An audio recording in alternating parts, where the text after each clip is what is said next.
am your host, the Catman, Brian Cataquet, a.k.a. the Card King. We are live on ABC's KMET 1490 AM.com, your number one spot right here for news and talk on the West Coast. I thank everyone for tuning in this morning.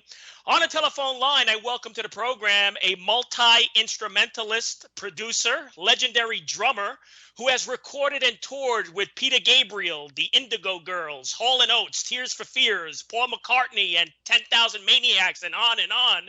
I welcome in the legendary Jerry Marotta. Jerry, Brian C., thanks so much for your time. Brian, how are you? Oh, it's an honor to have you, sir. Honor to have you. Well, thank you. Jerry, that's some resume. I figure let's begin 1975. You're 19 years old, and you get to audition for the group Orleans. Take us back to that time, if you can, how the audition went, how nervous were you at all? If you were, your reaction to making it with the band. Okay, well, first of all, can we just back it up a little bit? Please. To the real beginning was, I was in high school, summer of 11th grade. I went to summer school to graduate a year early. A week before summer school was over, I got an opportunity to kind of audition to play with a band called Arthur Hurley and Gottlieb. They were on Columbia Records.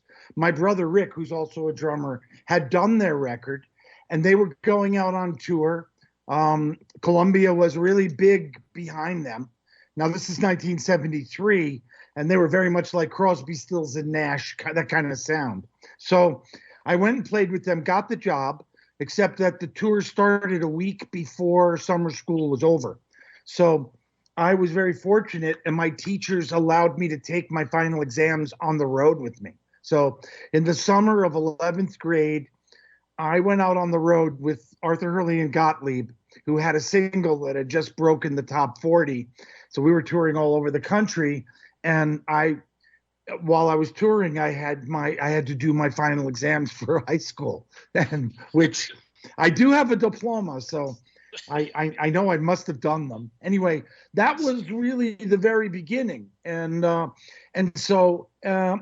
in '75 I got an opportunity to audition to play with Orleans, and a lot of drummers auditioned for that job, and I was very lucky. I got the job with Orleans. They were, by the way, my absolute favorite band on the planet at the time. So it was like being asked to join the Beatles for me. I was a big Orleans fan. I knew about them. I had gone to see them play, saw them do gigs. I had their record, and so that was just insane. That was like divine intervention. And then from that point on, I mean, I did. We went out to LA. I went out to LA with Orleans. We recorded a record, and one of the songs on that record was a song called "Still the One," which I played on. So that was really playing on my first really big hit record, for whatever that's worth. And I guess I was around 19 at the time. So that lasted about a year and a half, 2 years. And then John Hall, the leader of that band, quit. And I was kind of up in the air and heartbroken. And somehow I went out to LA to visit my brother. And somehow, I don't know exactly how, I got handed a cassette tape of a singer named Peter Gabriel. I had never really heard of him or Genesis. And so I listened to it. It was his first solo record. And they said, he's looking for a drummer. See if you're interested. So I listened to the music. It was, not exactly the kind of music I had been used to playing and listening to. I grew up just basically listening to Motown. And so, but I thought it was interesting, and it was a job. It started in England, and it was in Europe. I'd never been there. So I took it on as a challenge. It paid well, and it was a new, I figured I would be broadening my vistas. So that's when I started playing with Peter in '77, and that went on for about 10 years. And Jerry, 77 to 1986, you played with Peter. Now, from what I understand, Gabriel, I mean, he's a solo Hall of Fame artist, very meticulous at his craft. Did he expect a lot from his band members? No, well, he expected creativity, and thinking outside of the box, left of center. That's what he really was looking for. He was looking for something different. Hence things like "Lay Your Hands on Me." I have the no, not I have the touch. "Lay Your Hands on Me." What's the other one? Wallflower, San Jacinto. What else? Yeah, "Lay Your Hands on Me." "Rhythm of the Heat." When you listen to those songs, they're not typical rock songs. He was looking for it. Not at first. At first we were kind of a more fundamental rock band, but it morphed over time into getting more and more creative and unusual and thinking outside of the box. So, it was a great experience. We all grew and we all morphed. Tony Levin was the bass player. Larry Fast was the keyboard player, synthesizer, programmer, and eventually David Rhodes became the guitar player, and then that became kind of this. That was the steady band for quite a while.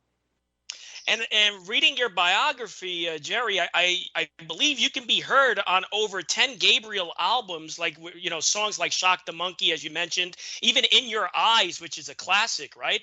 You recorded that. You played drums in that song, right? "In Your Eyes."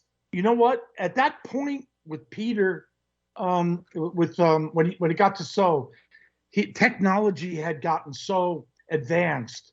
I mean, there could be. I'm doing something on "In Your Eyes." I just don't know what. I mean, Peter was different people were trying different things, playing different things.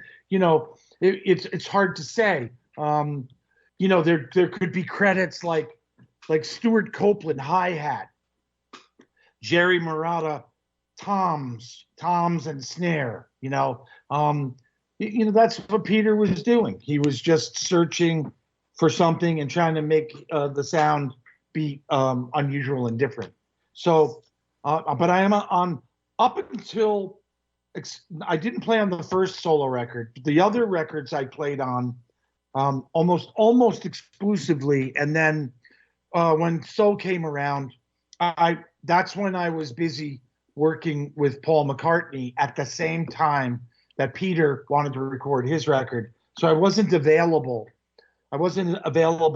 all the time to work on So. So I was working with Paul in England during the week, and on the weekends I was driving to Bath where Peter lived and was recording, and I did whatever I could. So I was going back and forth between Peter and Paul. It's like biblical. It's a biblical story.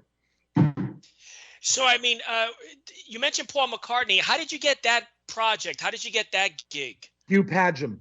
Hugh Padgham engineered the Peter Gabriel Melting Face record. And Steve Lillywhite produced it. Hugh Padgham engineered it.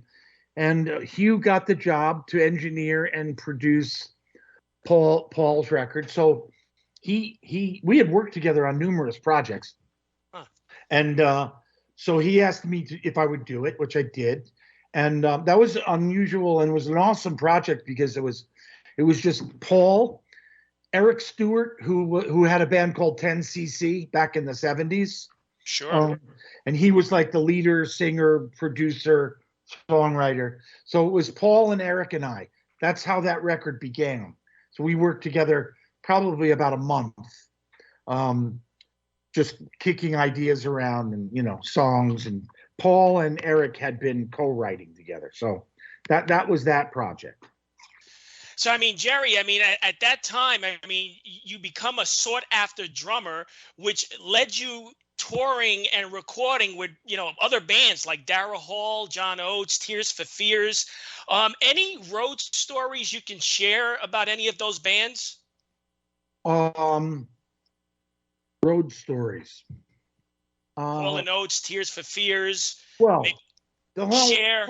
from Peter Gabriel, which back at the time when I started working with Peter, the only females that were in the audience at a Peter Gabriel show were disgruntled, and they had been dragged there by their leather motorcycle jacket wearing boyfriends. So the audience back then for Peter was 80% male, 20% female, and which was all good. But when I started working with Hall and Oates in '79, and so for a couple of years I was going back and forth between Peter and Hall and Oates. Well, going out, Daryl Hall came to a show that we did with Peter, and then I got a call from their manager the next day that they really were, they really wanted me to work with them, which I did with Hall and Oates. But going out on stage with Daryl Hall and John Oates, one of the things that was amazing to me was looking out into the audience and seeing a lot of women, because they were like sex symbols, and then there were the women that you'd see, the girls that were there that looked like they forgot to put their dresses on, like it was kind of like they were in their underwear. Really? Daryl and John were like super sex symbols, so it was a real different experience from going out and playing a show with Peter back in those days, because he had a lot of holdover fans from Genesis, he had this character called Mozo. He was, it's just a funny thing. There wasn't the music, that proggy music, and in general, it's not really about girls. It's really not the sensuality of it. It's very different kind of music. So yes, I did. What else? I worked with a lot of different people. Daryl and John, working with them was awesome. Being out on the road with Peter was really a great experience. How about 10,000 Maniacs, Elvis Costello? Well, I did a record with Elvis. That was really fun. And then he asked me if I would tour with him, which I was busy. I couldn't do that for some reason. I was tied up with other things. But that Spike record was an awesome record, and ironically there was a big hit on that record called Veronica, which he co-wrote with Paul McCartney, who I had worked with, in the same year. I worked first with Paul, and then later on that year I worked with Elvis. So those were awesome times. I was super busy, traveling all over the place, it was awesome. It was an awesome time. We're talking with the legendary drummer who's with us this morning, Jerry Marotta. Now, Jerry, in my business is very competitive, and I'm assuming in your business is very competitive with other drummers. Was there much competition with you? Who was your main rival back in the late 70s, 80s? Did you have any? No, I really didn't. I didn't have a rival. I just did what I do, and there were drummers that I really liked, and but I wasn't really competitive. I wasn't competitive with any drummers. My older brother is also a very, very successful drummer. But we were never rivals. He was working with, long before me, because he's older than me. He was working with a lot of artists, from Steely Dan to Frank Sinatra, and Jackson Browne and Stevie Nicks, who I also did a record with. He did a lot. He played with Linda Ronstadt in her heyday for quite a while. He moved out to LA, and then eventually my brother transitioned into scoring. You should have him on your show sometime. And he lives in the summers, he's here on Martha's Vineyard, but in the rest of the year, he does live out in LA. But he transitioned into doing scoring, and he kind of won the lottery with a show called Everybody Loves Raymond. He wrote the theme, and he scored that. And he kind of playing the drums kind of took a back seat for him, and has taken a back seat. But I didn't really have any. I didn't really have any drumming rivals. I don't. I taught myself how to play. I'm not really a proficient, super proficient. I'm more like a band guy, kind of in the vein of like a Ringo, that kind of style that suits the music, but it's not something that, technically is only so many people can do. I don't play like that. And I just enjoy music more so than drumming.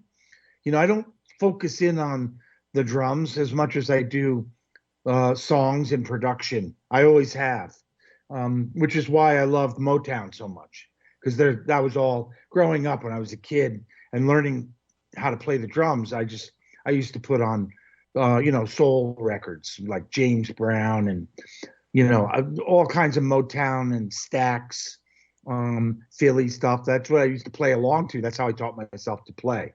So, and that stuff is very simple, but it's very groove oriented. You got to have a good groove. And the chops were not really a big factor. So out of all the tours and the venues you've performed in, what would you say is your best performance so far?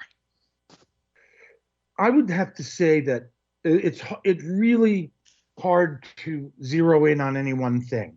I would have to say that musically, I had the most fun, and it was the most. There was a moment in time with Hall Oates. The Hall Oates thing was right up my alley because it's that rock and soul thing. It's rock, but their background, because they're from the Philadelphia area.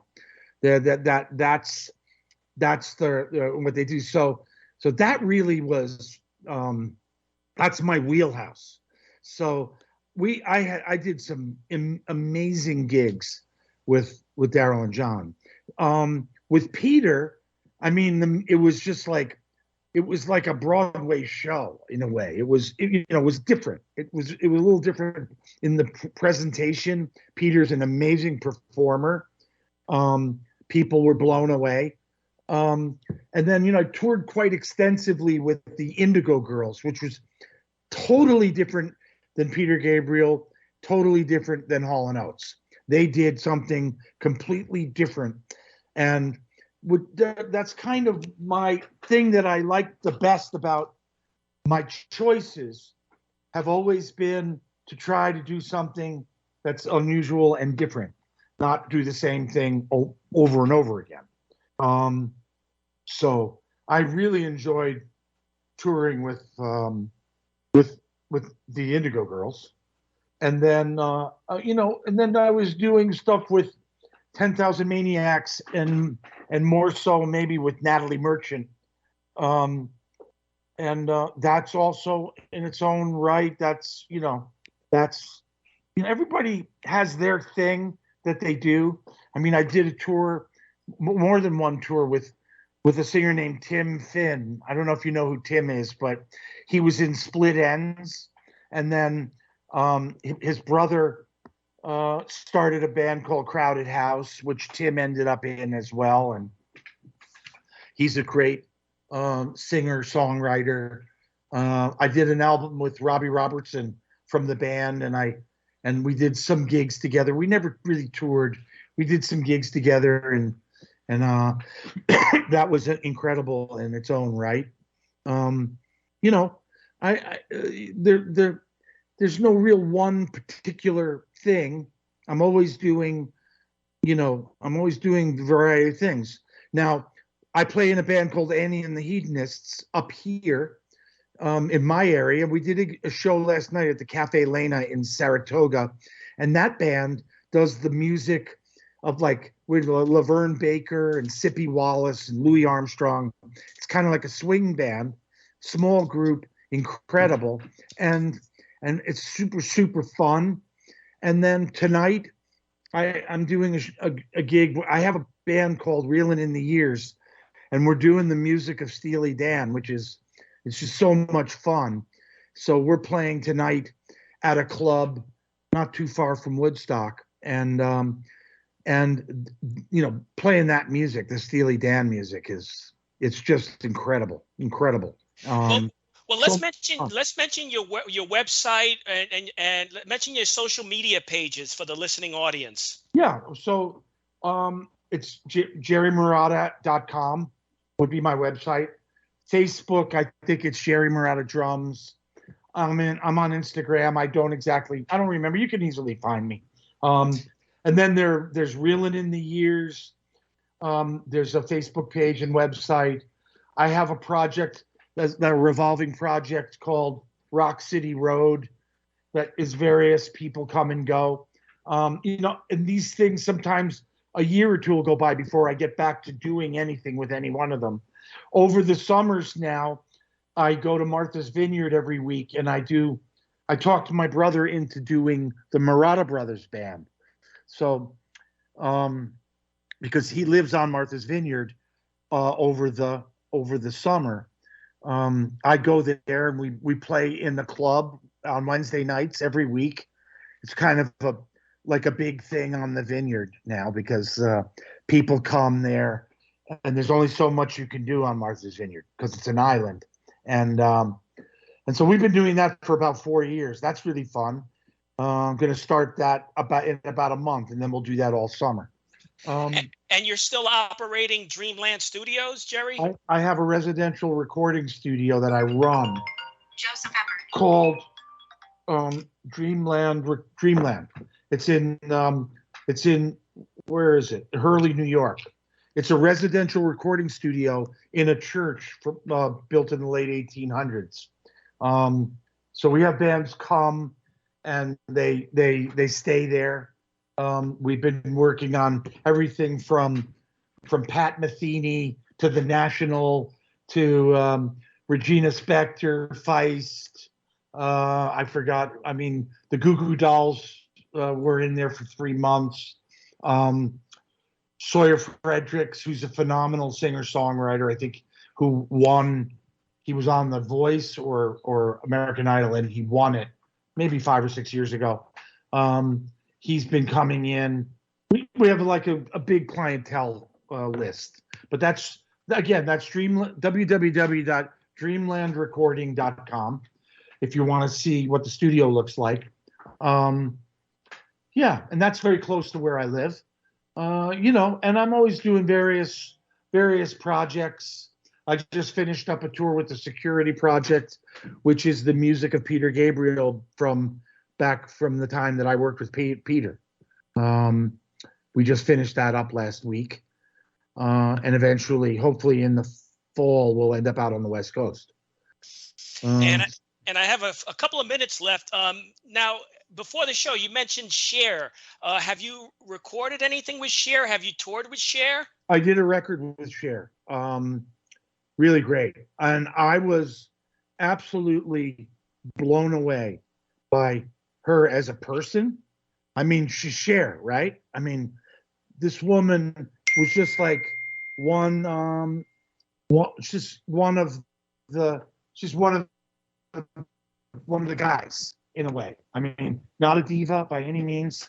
A guy named Desmond Child was producing her and wrote some of the songs. She's got an amazing voice, totally professional. Had a great time. She and I got along really well. I really liked her a lot. We became friends, and the woman is she's one of my favorite people I've ever worked with. I mean, Jerry, how many artists can say they recorded with Paul McCartney, they recorded with Cher? I mean, come on. I mean, you're the man. Right. And Spider-Man. Let's not forget Spider-Man. I did a record with Spider-Man in the 70s. Really? Yeah, I did. I mean, it's really funny. I did. But you know what, Brian, I've been really lucky.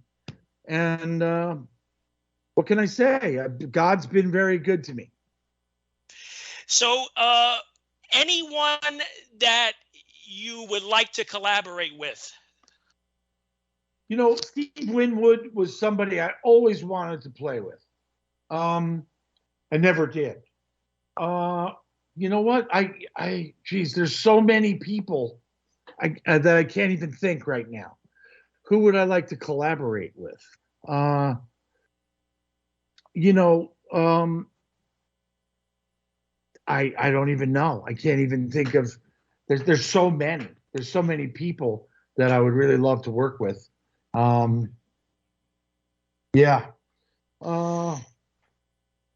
Yeah, I don't know. There's a lot of unknown artists. There's a record out that right now that someone I have worked with, and a record that I produced and had a lot of input into it's an artist named Sarah Parada, and not Marotta but Parada, and the record's called Blue to Gold. It's a fantastic record. We made that record in over a period of about 5 years, and that's basically just out now.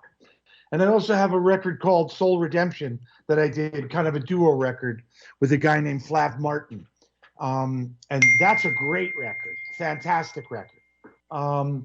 So those are sort of like more recent things that I've done, and I'm working on a record in the middle of producing a singer named Bruce Michael Keane, and hoping to finish that up by the end of the summer. So I keep busy, a lot of production work, and then I'm always doing stuff, doing drum tracks for people. They send me files and whatnot. So I'm tired. Basically, most of the time I'm pretty tired. Well, listen, it was really an honor to have you. I'd love to have your brother on. You know what? I'll give you his contact. Please. I'd love to have him on. Listen, I appreciate it coming on. Let's do it again, all right? Absolutely. Thanks so much. Thanks so much, Jerry. The website, jerrymarotta.com. Please check it out. Until next week, happy collecting to all.